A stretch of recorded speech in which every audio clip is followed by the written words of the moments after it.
Okay, we are live here. This is Numan. Welcome back, everyone.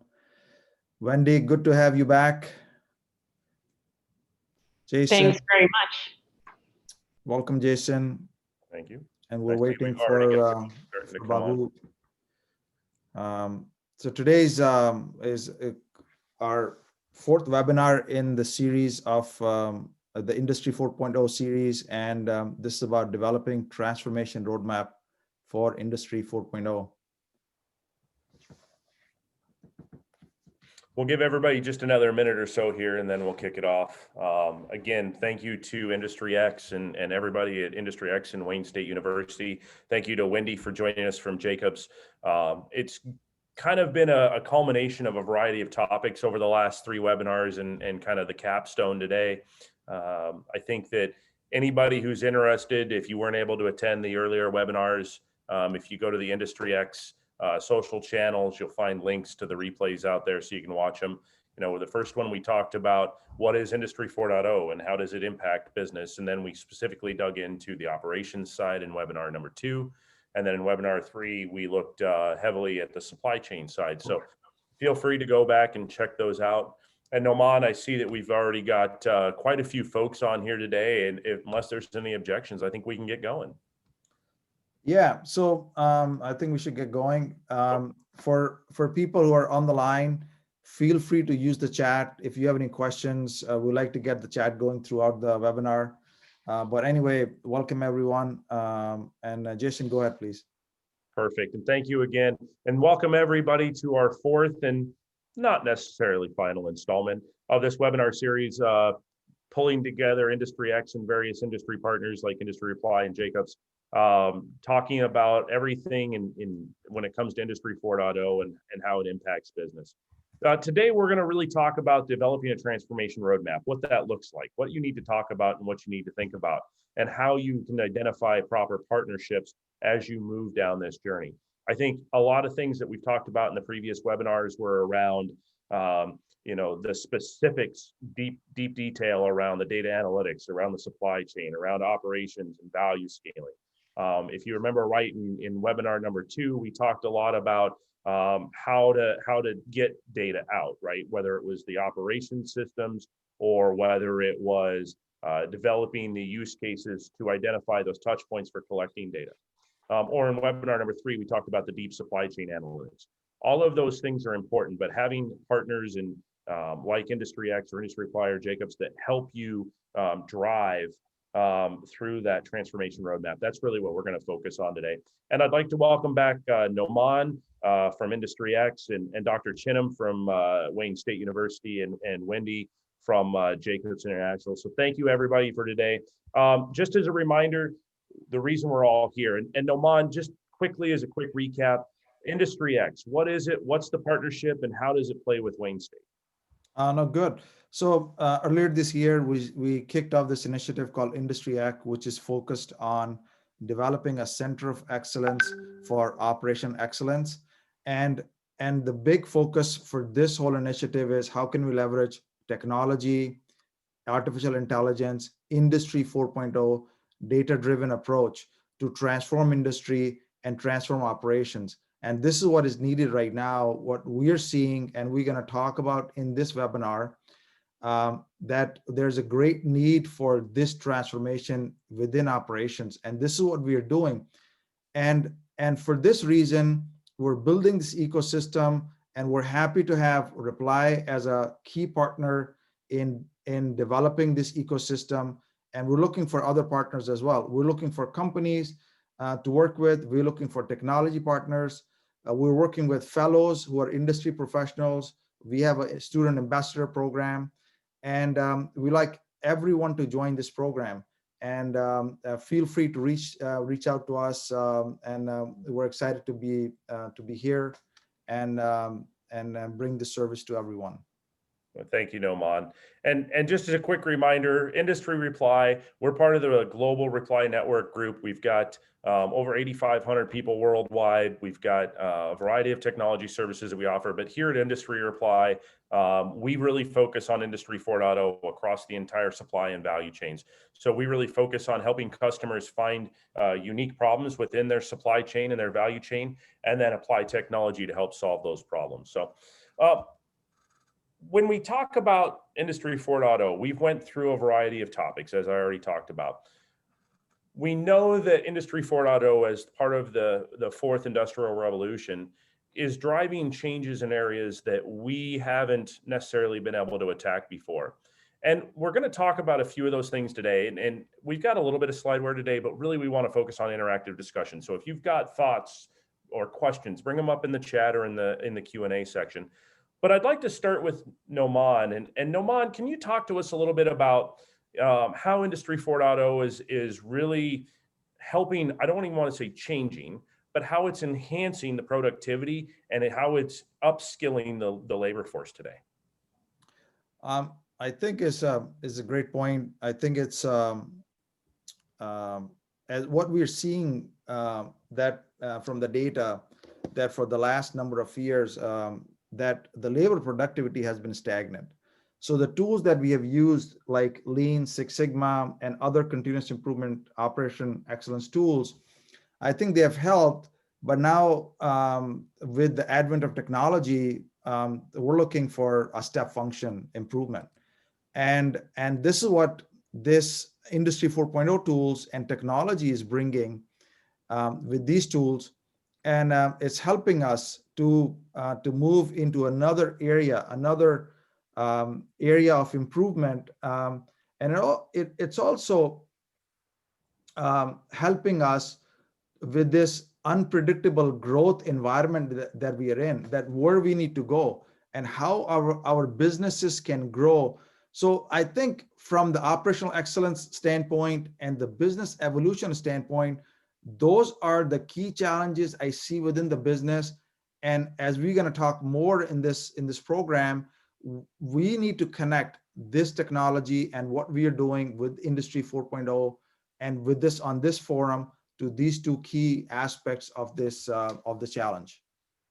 Yeah, I think that's those are some important points. And when we think about how Industry 4.0 is changing today's manufacturing or today's operations, it's just as transformational as even 2.0 and 3.0 were. It's just in a different direction. And when we talk about this different direction, and Babu, I want to come to you really quick. You know, we've got these evolving business models, right? So we've went from Industry 1.0, Industry 2.0, Industry 3.0, and now Industry 4.0, right? And we're starting to look at manufacturing different, right? We're talking about digital twins and we're talking about virtual manufacturing. What are some of the biggest things that you're seeing from the evolving business models that are really being driven by Industry 4.0? Sure, Jason. So let's take a minute to step back and start with a 30-year-old example. We know what Michael Dell has done with assemble to order, right? Direct delivery to customer. Fast forward 10 years, we have seen what the likes of Google and internet has done to marketing and publishing industry, right? Fast forward another 10 years and we have seen what Uber and Airbnb has done to the hospitality industry. And fast forward, you look at healthcare today, right? Radiology, for example, advanced AI, machine learning, fundamentally transforming the way patient care is being delivered through advanced technologies. And this year, in the last few months, FDA just approved a new platform from Israel that will begin to displace radiologists altogether. All these kinds of advanced business models are possible when we harness the data that is available, right? Leverage the existing infrastructure, augment the existing infrastructure, and be open to these advanced technologies and AI. Jason. Yeah, I think that those are some really good examples, both past and current. And I think we've all seen over the last 20 years a major advancement in technology, which has enabled a lot of this transformation. And Noman's point is great, that companies are learning how to take advantage of some of these more advanced technologies. And I think we'll continue to see that revolution take hold and continue to grow. And I think about it even in the next area, which is the customer experience, right? And you mentioned it. Michael Dell went to build the order. Today's customer, their expectations are changing, right? So these advanced technologies are changing how we deliver to those customers. And as customers are changing the way they're thinking, more real time, more on demand, technology is helping businesses keep up with that changing customer demand. I always go back, and I love this example, is Adidas. For quite a while now, you've been able to go onto the Adidas website and custom order any pair of shoes. We went from mass single lot, single SKU manufacturing to lot size one. And technology has been able to enable us from the sales pipeline all the way through order intake, pushing that information all the way back up the value stream to feed into the manufacturing and the supply chain execution piece. And these types of things are not only trying to keep up with change in customer demand, in some instances, they're leading that change, and then customers are changing their expectations as companies are offering these new things. So they go hand in hand from a customer expectation standpoint, technology leading and trying to keep up with the changing customer demand. So as we think about Industry 4.0, it's not only trying to be more responsive, but it's also on that where's the customer going next? And a lot of businesses are thinking about that. And this is a change in mindset, right? And Wendy, I want to come to you next. And as we talk about all of these changes that are being enabled by technology, this has got to have an impact on not only people, but also the culture of companies as they're trying to think about this. Talk to us a little bit about how culture is impacted by this. So the culture of a lot of the companies, really impacts how the workforce internalizes innovation and how readily they adopt it. So as a consultant talking to a lot of customers, I have to really be mindful and make them mindful that their particular company culture and workforce culture is going to impact how they adopt the technology and how they integrate it into their current systems. For older, more established and mature companies, it tends to be a little bit more challenging because of the risk-averse nature when it comes to new technology. Tools that they have been using for 20 to 30 years are effectively working for them, and the challenge is trying to justify a return on investment of an unknown piece of technology, whereas a newer, smaller, more nimble startup may already just have a culture of embracing technology, and therefore your business model of how you actually implement this technology may be different. So those are, in the culture, I think, has a bigger impact than what people might realize. So for those trying to internally implement IoT into your workplace, please, pay special attention to, cultural considerations within the workforce and within the company. Yeah, I think that's a great point, Wendy. It's not necessarily Industry 4.0 related, but I think the axiom holds that. I remember when I was working for Cognizant prior to joining Reply, I was working in the insurance vertical, and I remember being at a customer, and they celebrated the 25th anniversary of their back-end system being implemented. And if we think about that as in today's mindset, having a system that's 25 years old, you're not keeping up with the times in a lot of areas. But to your point, some companies are just risk adverse, especially in the insurance and financial sector, right? They don't want to take that risk. And that's great in some places, but especially in the operations space, as we continue to migrate and evolve from a customer demand standpoint and a technology standpoint, there's ways that culture can shift to maintain control and maintain governance and minimize that risk as we continue to shift into these new technologies. So I think that's a great point, Wendy. So let's shift a little bit away from the conversation about challenges. And let's talk about opportunities. And Noman, I want to come to you first, and Dr. Chinham will come to you next. I want to talk a little bit about this journey. How do we move from this idea of I've got a challenge or I've got a problem into I have an opportunity, and how can I solve this this challenge, and how can I make it a win? How can I drive value from this? So, Noman, you can talk to us a little bit about this transformation journey and what this path looks like. And I know we've got a few slides here, and we're gonna cover a big, broad area over these next couple of topics. But what's this journey look like? No, thank you, Jason. This program, or what we are talking about, and we're gonna talk over and over throughout the webinar, it's not a one-time initiative, it's a journey, it's a program. When I look at companies, every single company set up a budget. So every year, and over a long period of time, companies set budgets. Okay, so if you look at this chart here, you're going to see this bar called budget. Okay, but there's some companies who are performing to the left of their budget. Okay, so there is an efficiency gap where they are to the budget, and there's some companies who are industry best. So you need to look at the companies who are industry best, and there's another gap which I see, which I call a competitiveness gap. But then at the same time, we're seeing certain companies who are really leveraging innovation, and they are in a different league. And so there is an innovation gap. And this is what we are talking here from this whole spectrum, that when you start this journey, you need to understand where you are.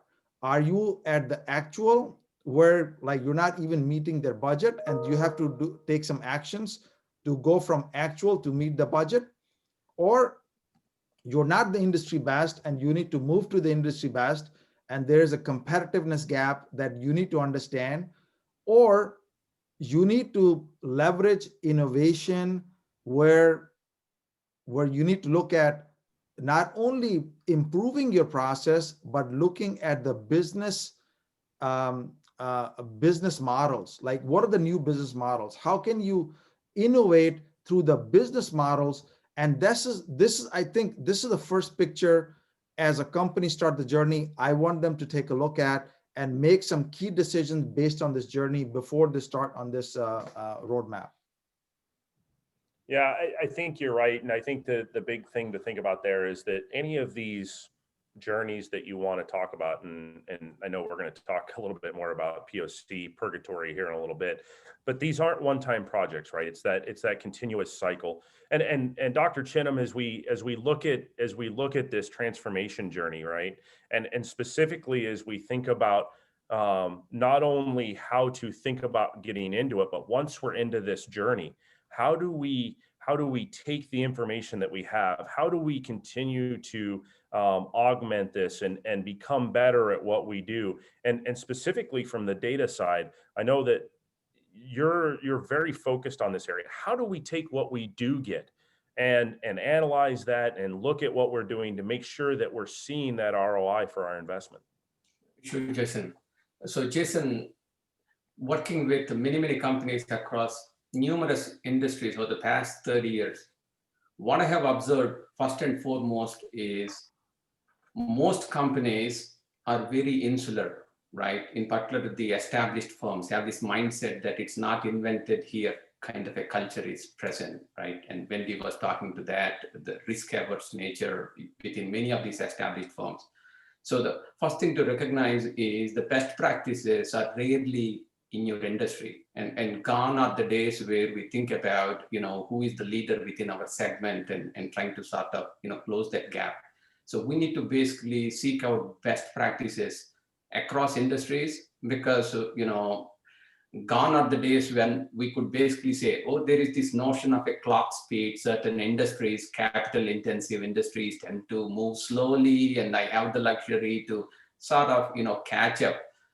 with the leaders within these different sectors and so on and so forth. So every industry is now under this hyper competition, right? And so we need to seek out best practices no matter where they are present, and drive that data-driven, culture, leverage the infrastructure that you have to the best you can, and then, and identify where the gaps are, and keep adding to it to be able to basically take it to the next level of efficiency. Yeah, I think that another good point there, Dr. Chinham, is that best practices are just that. They're the best practices.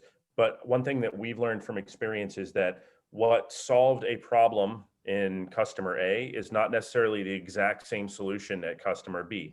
Every company, every customer starts at a different spot, and they're going to need to move through this journey a little bit differently. So whether it's I can do the exact same thing that we did here over here, or whether it's we need to look at every company uniquely, because everybody's going to have some of the things we talked about, a different starting point. They're going to have different goals. They're going to have a different mindset, a different culture. The stakeholder buy-in is going to be at different levels of engagement. We need to think about all those things for each customer and each company differently. So I think that's why it's important to make sure that you have things lined up as you move through, and that's where partners like Jacobs or IndustryX or Industry Reply can really help. And Wendy, I want to come back to you for a minute, and we're going to talk a little bit about value, right? So we talked about kind of the journey, but one of the things that a lot of companies get stuck in is, all right, well, this is great. This sounds nice. You want me to spend money to go attack a problem? Great. But where's the ROI? Where is the value? And I think that the value is always a little bit in the eye of the beholder. Sometimes you can call it fuzzy money or soft money. Sometimes there's hard metrics that we can measure. But if we think about it, there's really three different places that we can measure value. And can you talk to us a little bit about the value-driven approach, and specifically, where's it at from the workforce and from the workplace and even in the work streams? Can you start talking to us a little bit about that? Sure. I think the planning phase, when you're starting to look at implementation, really the planning and the focus on what value are you looking to get out of your digital 4.0 or your innovative technology that you want to implement.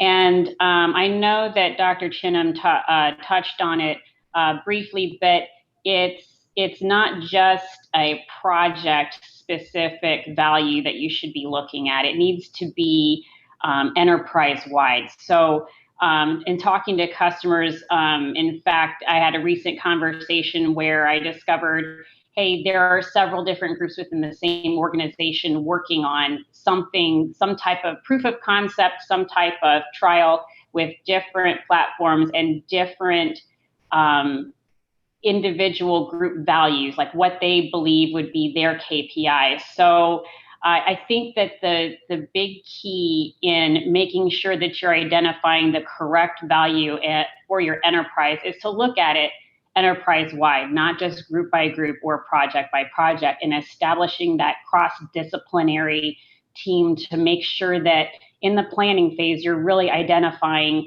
what it is you want to deliver. And also, when you get into that proof of concept, what is it that is your go, no-go KPI or hard target for deciding whether or not to scale forward or, to maybe change direction? No, I think that's a very important point, and I find it interesting because even 10 years ago, right, we talked about how to drive some of these measurable KPIs through Lean Six Sigma. Today is no different. We're just doing it digitally now. So it's everything from capturing line downtime, machine cycle time, product backlog. You could go into low-level metrics in the supply chain around pick times or delivery times. You can get into a million different metrics, but to your point, Wendy, each department or each stakeholder is going to have different ways that they want to measure, right? So once we identify the right work and we identify how to capture that within the right workplace, right? Obviously, I'm not going to measure pick times for items in a manufacturing line. I got to get that upstream. I got to get that back in the supply chain execution. But we're going to be looking at not only the right work, the right value, we're looking at the right place to measure it. And then what's even funnier is a lot of times, and you're going to hear this theme a couple of times today, folks, is how is this impacting people? Does this mean that now I'm automating more, therefore I have less labor cost or I have less workforce? I think what you're going to find is that as you're implementing some of these things, your workforce probably is going to grow. Why? Because you're finding that you're able to drive more value because you've got different information to help drive that. I think what may change though is the workforce makeup. And Wendy, talk to us a little bit more about some of your experience and what you've seen, how workforces are changing based upon implementation of Industry 4.0. Yeah, the skill set really is changing. So, right now, I think for a lot of the firms, they're expecting their current engineering or current maintenance or, their current staff to add this additional load, to learn this additional skill, and to take on this additional work. Moving forward, that's not really a sustainable model for making sure that, you're not only implementing this correctly, but you're able to, ingrain it into your everyday work practice. So there's going to be a radical shift towards a higher percentage of folks who are going to be those data analysts and being able to understand and maintain, the IT and the controls and the other portions that are unique to these type of systems versus the traditional systems that we currently work with. So, even if it isn't additional, it certainly will be a great shift, and it will be towards that segment. I think some of the front runners that are executing successfully are using partnerships or have utilized partnerships with either consulting companies like us or others to try to help supplement their workforce to make sure they do have the right skill set and they're not just dumping work onto their current workforce. I think it's interesting. I think about, as an IT consultant, we've always been in the position where we're coming in and helping implement IT solutions. And even over the last 3-4 years, we're now, I've got multiple data scientists that are on staff with us that are helping customers deal with the amount of data that are coming in. It's not even just purely how to implement some of these back-end data systems. It's literally helping them manage the data flows, whether it's data intake from smart-enabled devices, whether it's data staging, data cleansing, building of algorithms to be able to handle the data and look at all of the data that's coming in for the specific use cases. Even as an IT consultant, we're doing a lot of that now with hand in hand with our customers. And one example I've got a couple of guys here that are working in the energy utility space. Smart meter data is coming in off all those smart meters and working in the demand forecasting. Right, it's amazing how much that world has changed over the last 4 to 5 years, because now we've all got boxes on the side of our house that in real time are transmitting energy usage back to the grid operators and back to the consolidators. It's just amazing. It used to be your meter would get read once a month and that was it. Nowadays, you don't have meter readers coming walking through your yard. You've got real-time IoT-enabled devices feeding information off. And the same thing can be said about manufacturing operations. You now have real-time IoT devices that are feeding real-time information into a management operations system or into a data collection system, so that your operations teams and your data teams can look at the performance of all of those cells. So I think it's a couple of great examples right there, Wendy. Now, when we shift topics, and it's not really a shift, it's more of a continuation of them, we talk about the transformation roadmap. And if you can talk to us a little bit, Noman, over the next 5-10 minutes or so, talk to us about this transformation roadmap. What are the different stages that customers or companies need to go through and think about during these stages in order to get through this transformation roadmap? Oh, thank you. So let me maybe connect to the discussion that we were having from the previous couple of slides.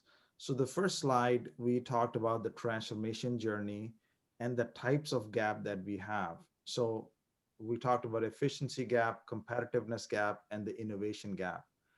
Then we talked about the focus on value, starting with the work, then designing the workplace, and enhancing the capabilities of the workforce. This is one single thought. I think we need to consider that this as one single thought, because when you're starting to develop a program, you need to understand what is the gap. Where are you right now, and where you need to go, and what is the gap? Now, that gap is your work that you need to improve. So this is where the first bubble that we saw in the last slide is that we always start with that bubble. What is the right work? Because we're trying to improve the value of work.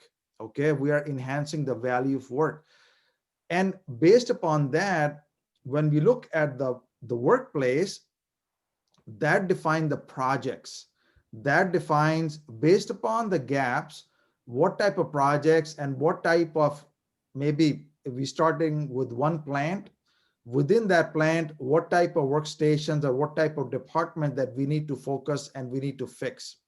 And then from there you grow, you scale.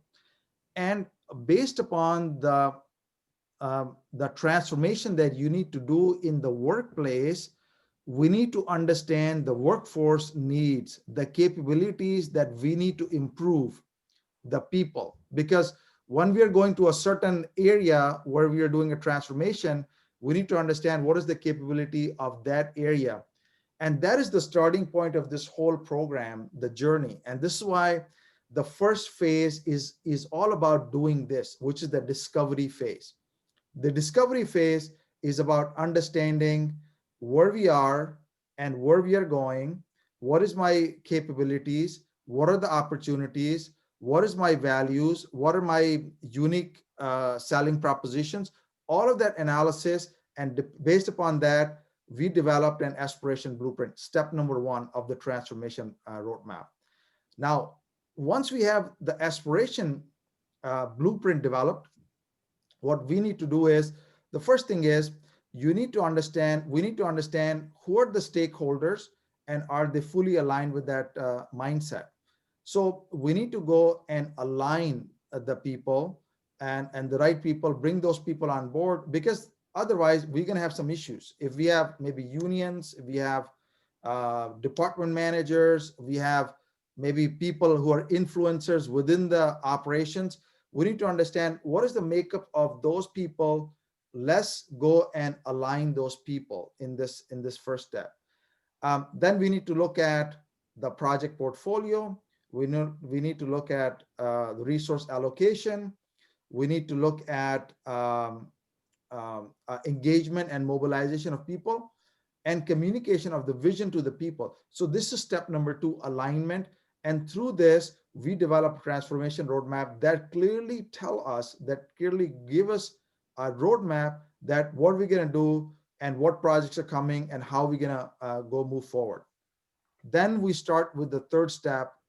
Then we start the pilot. So what I see is, when I work with companies and that we are so much ready to work on a pilot, and we skip the first two steps, but the first two steps are the foundation of this whole program. And when we do the Industry 4.0 implementation, if we're not doing the first two steps, we're going directly into the pilot, we're going to have issues with people, we're going to have issues with capabilities, we're going to have issues with resources, we're going to have issues with scope creep.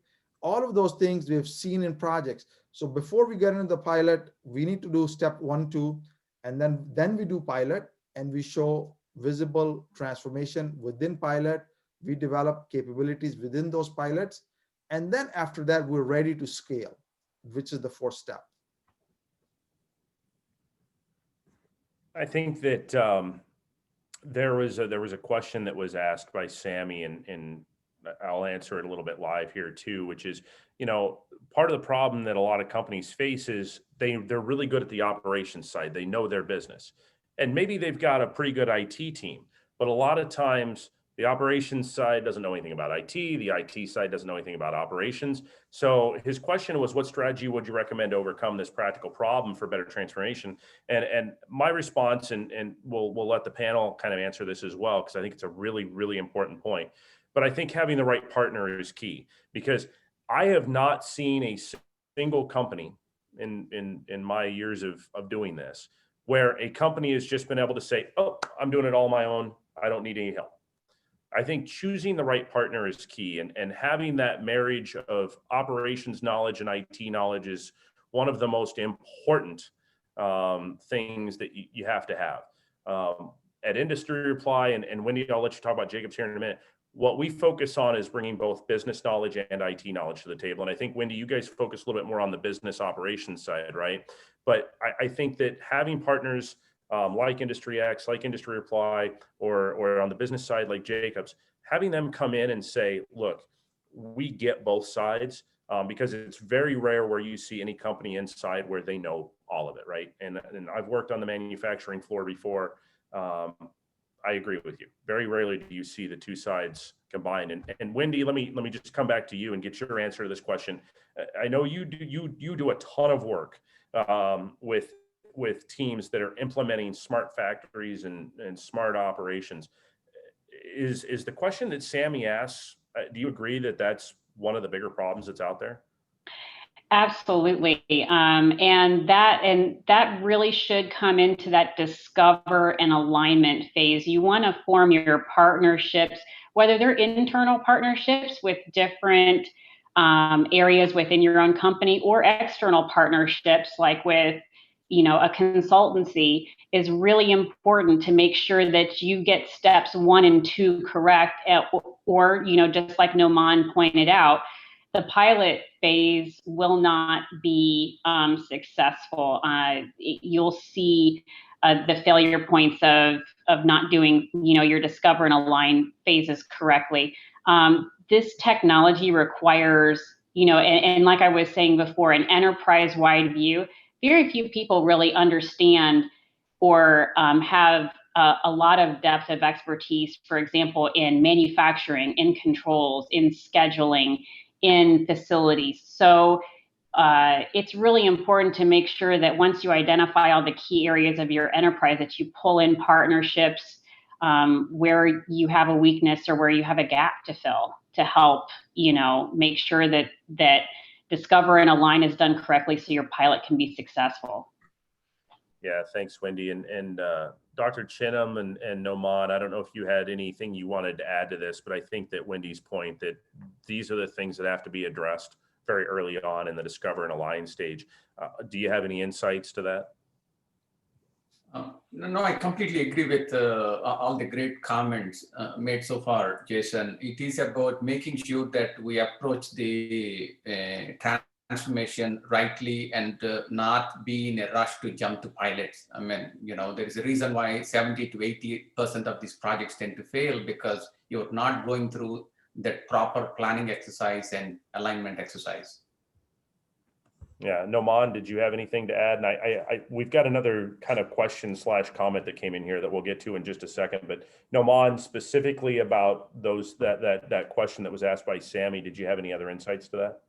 No, I think the alignment phase is fundamental, and these days when we sit on this table of the stakeholder table, IT need to be sitting in a very prominent chair right in the center of this table, because all of this is a lot of IT support is needed, and what I see is in still a lot of companies feel IT as a support function, and they just call IT when their computer broke down.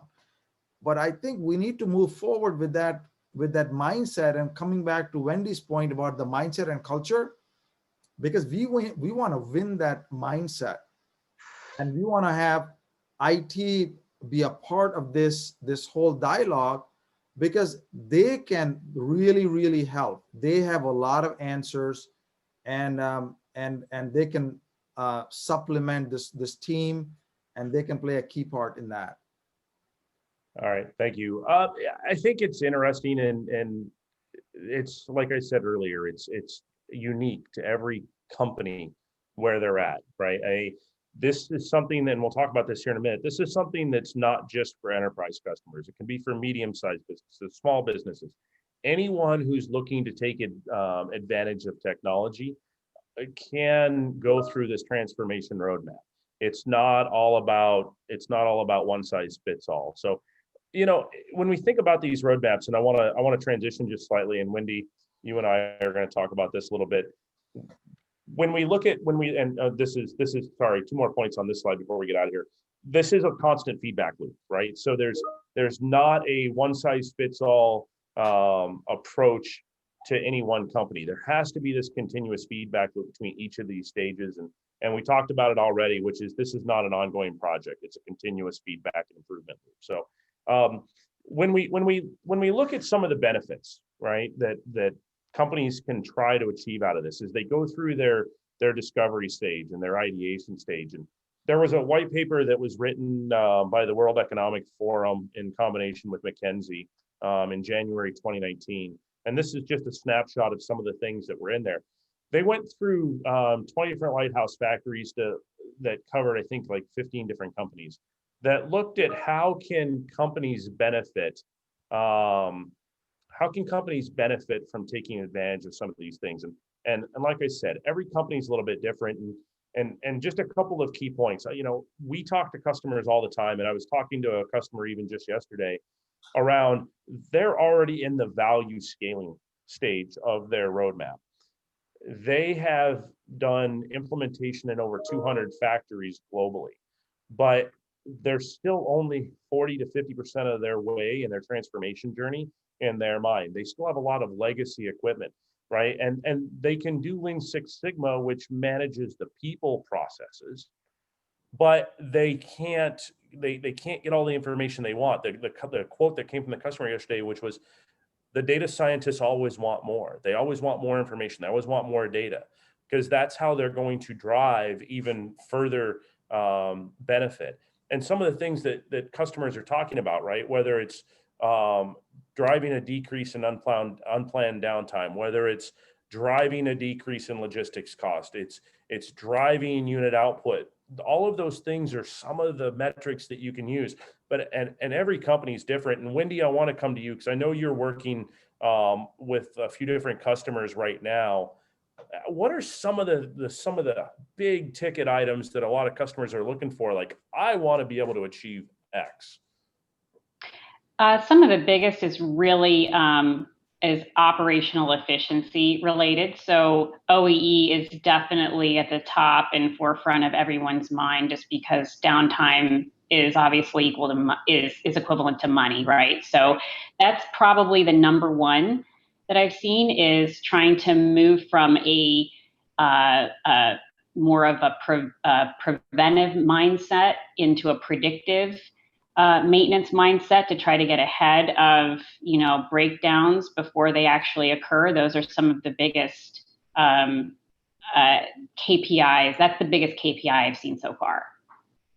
Yeah, and I would agree with you. Those are some of the biggest things that we see too when we talk to customers. And the predictive maintenance, especially when we talk about large scale manufacturing, that can have a huge impact on downtime and OEE, right? So those are some of the number one drivers in my mind as well. I also think that quality is another major area.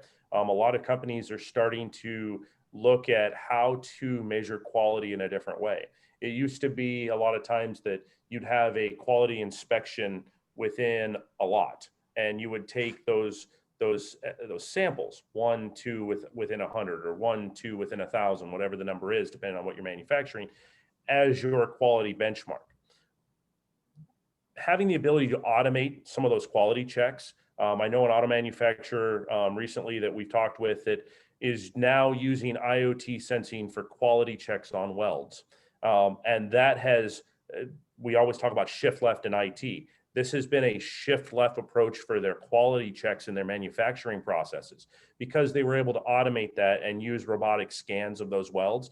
They were able to catch welding issues pretty much as they happened, versus it gets 3 or 4 stations down the line before they go to try to put something in place and then a weld's broke or something's not aligned. So it's helping drive those types of things even in the quality area as well. So I think those are some of the best ones. I do encourage folks to go out and grab a copy of this white paper. It's got a lot of great information in it, way more than we can discuss today, but it's a really, really interesting white paper by the World Economic Forum and McKinsey.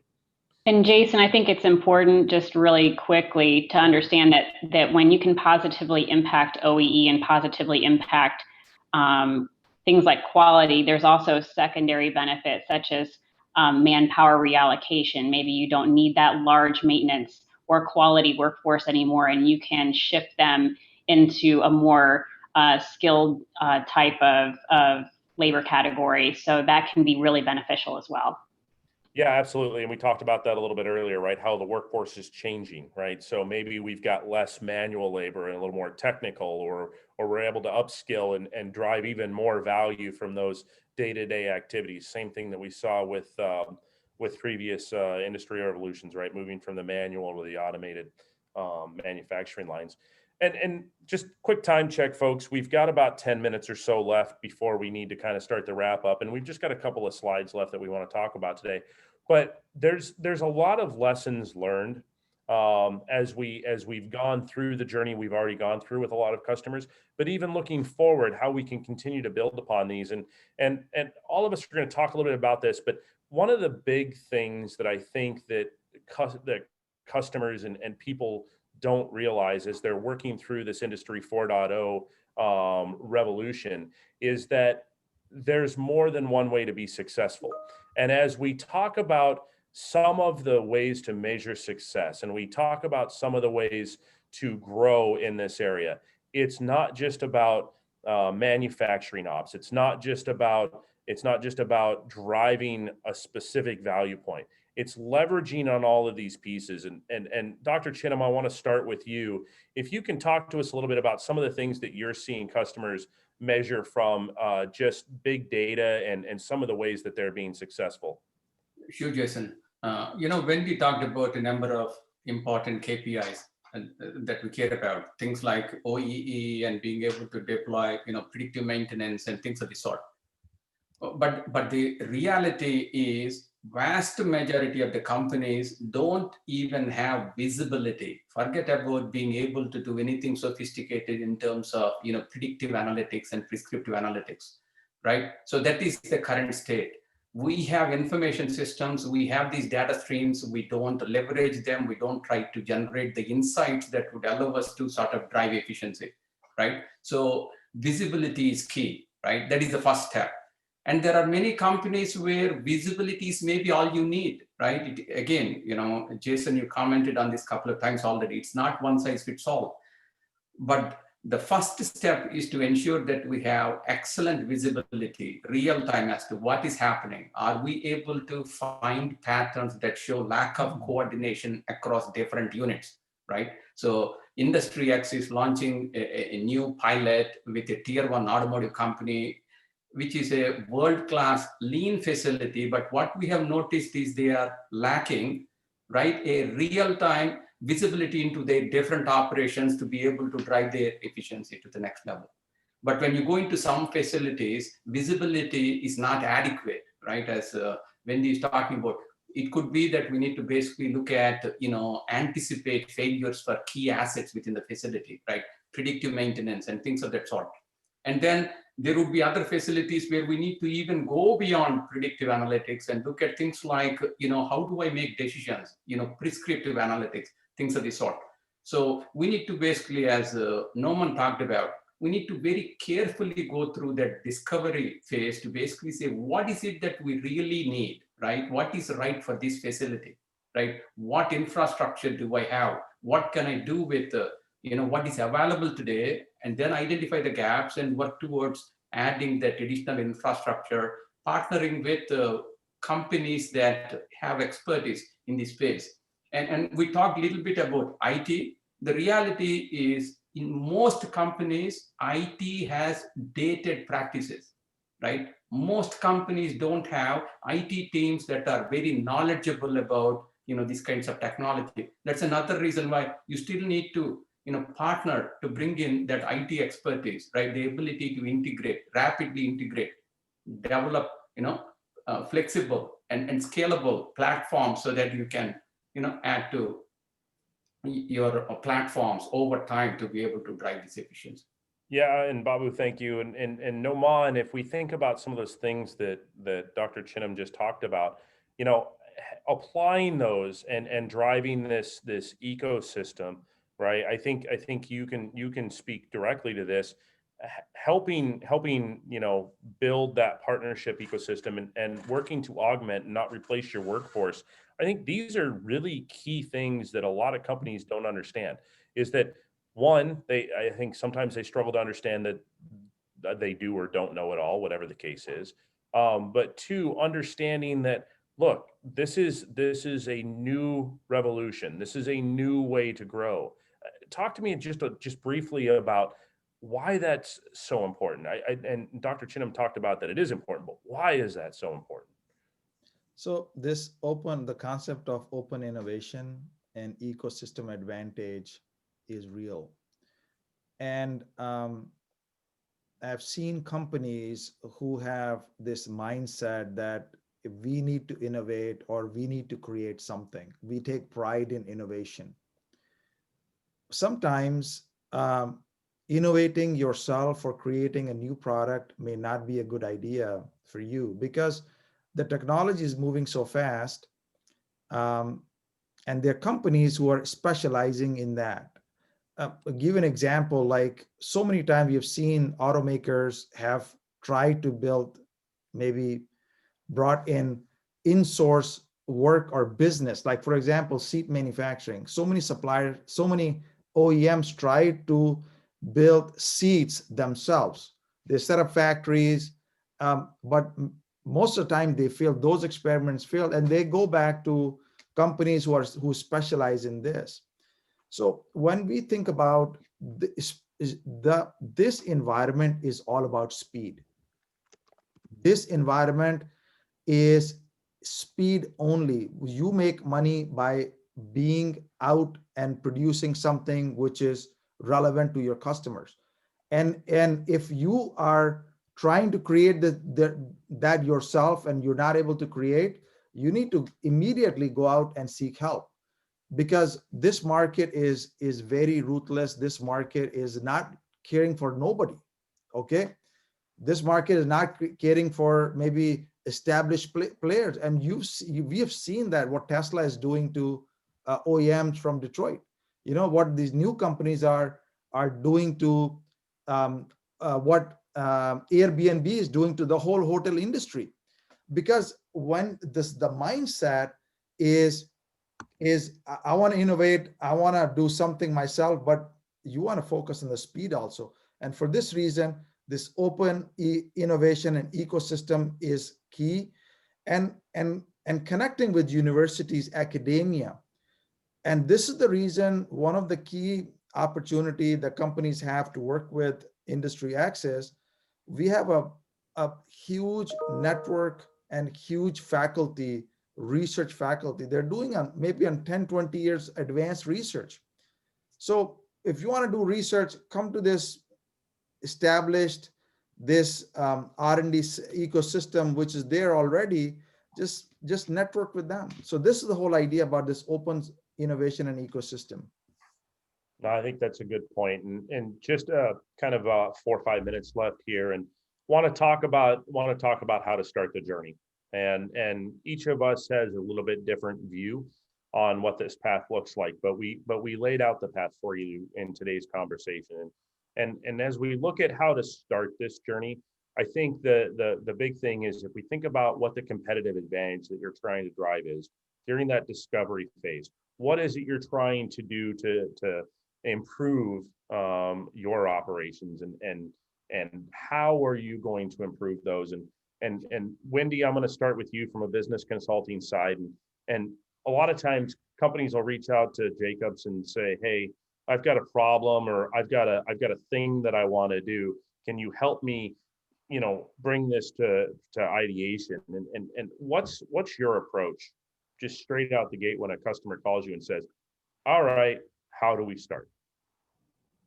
Well, for most people to start a proof of concept or even get to that point, they really need a solid business plan. So one of the things I usually ask is just like what you were saying, what are you trying to accomplish? And when you're looking at, different platforms, if you're looking, once you've figured out, you do want to do a proof of concept, or you do understand the problems, not just in your, department or group, but enterprise wide, you really need to put a scorecard together of how you're going to evaluate that proof of concept. And that's going to be based on what it is you're trying to get out of it. I think just saying, well, we want to really reduce OEE or we want to improve quality, let's do a proof of concept, is not necessarily the right way to go. So it kind of really goes back to Noman's critical points about making sure that discovery phase is really, those first two phases before proof of concept have to be rock solid and have to be enterprise wide and really have to be bought off by the entire group. And then you really need to understand, when you get into proof of concept, what are your deciding factors of whether to scale and move forward or whether to regroup and head in a different direction? A lot of times that's not very well defined. And I think that's when people get into that proof of concept prison, if you will. So those are generally the first key points that I make when I talk to people about how to start that journey.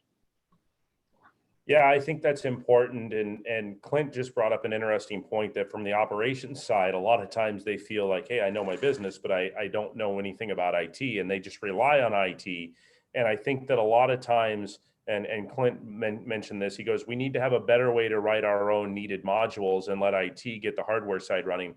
And my answer to you, Clint, on that is two things. I don't think it's that the operation team needs to get into solving the problems. I think that the operations side needs to be a stakeholder at the table. The IT side needs to be a stakeholder at the table.